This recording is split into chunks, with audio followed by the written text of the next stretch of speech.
You to sign in and state your name for the record, please. Yes, my name is Julio Estramera, and I'm Alpine Village resident. And I just want to state that Brian mentioned something. I think we're on the same wavelength with regards to Bel Air Pool, but my questions or comments are concerning the committee and you know, the due diligence that they're doing with regards to, you know, meeting with the private pools and everything. And as he mentioned, I hope that there's some serious consideration being given to the relocation of the pool. And I hope that that's an option when you guys, you know, look at alternatives for the community pool. I mean, I know there's been some discussion with the private pools, some discussions with the JCC, but is there serious consideration being given to relocating the pool on some of the land that Monroeville has? I think they have, I think Monroeville, the municipality has a little bit of land out there, you know, in parks.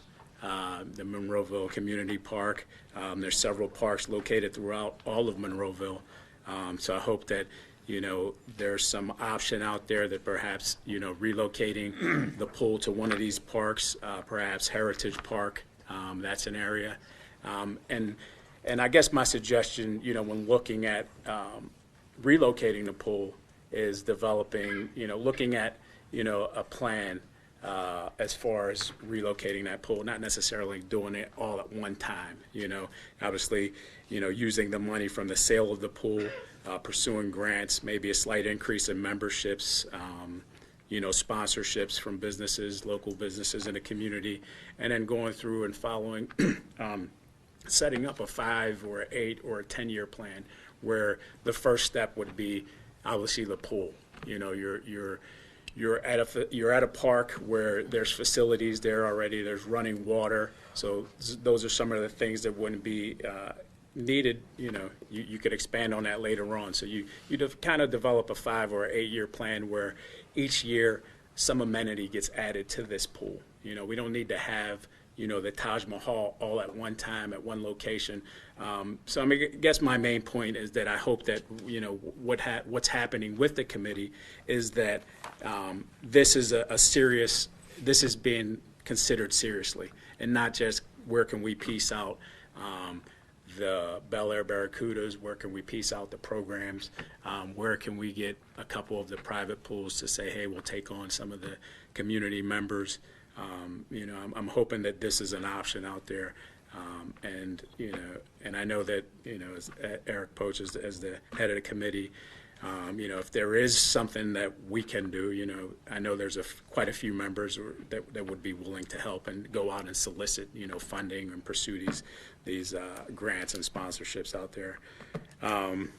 It just seems to me, you know, from what I've seen so far that the municipality really isn't looking for a replacement, and you know, I think we've heard at previous meetings that, you know, rumor has it that Monroeville is looking to get out of the pool business, and you know, as we proceed and hear some of the things that are transpiring, that have transpired, it seems to lean towards that way. Like, we're really not interested. We're kind of interested in just, you know, selling this pool off. Not even sure, you know, I don't think there's been any discussion about what's actually going to happen with the funding once, you know, once that sale goes through, you know, and just hoping that that funding stays and goes towards the relocation of a pool.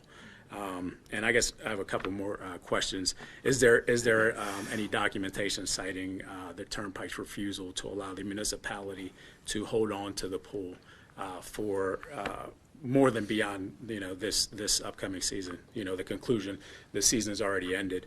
Has it been documented? You know, is there a letter stating, hey, if you don't sign the paperwork, you know, then that's off the table, and we're just going to, you know, retrieve it. We're going to take it.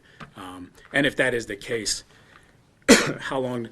And if Monroeville says, you know, we're not ready to sell, and the Turnpike says, all right, well, we'll just take it, how long would that actual process take place?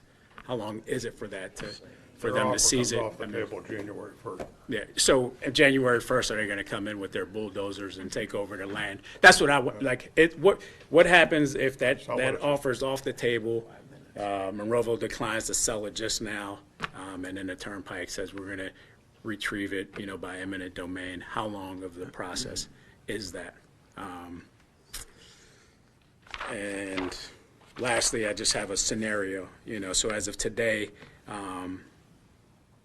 looking forward, where will a family of 5 that's not able to go to a private pool be able to swim next year, July 14th, 2020, when it's 90 degrees outside with a heat index of 110 degrees at approximately 12:30 in the afternoon? But that's all I have. So, thank you. Richard Rentz.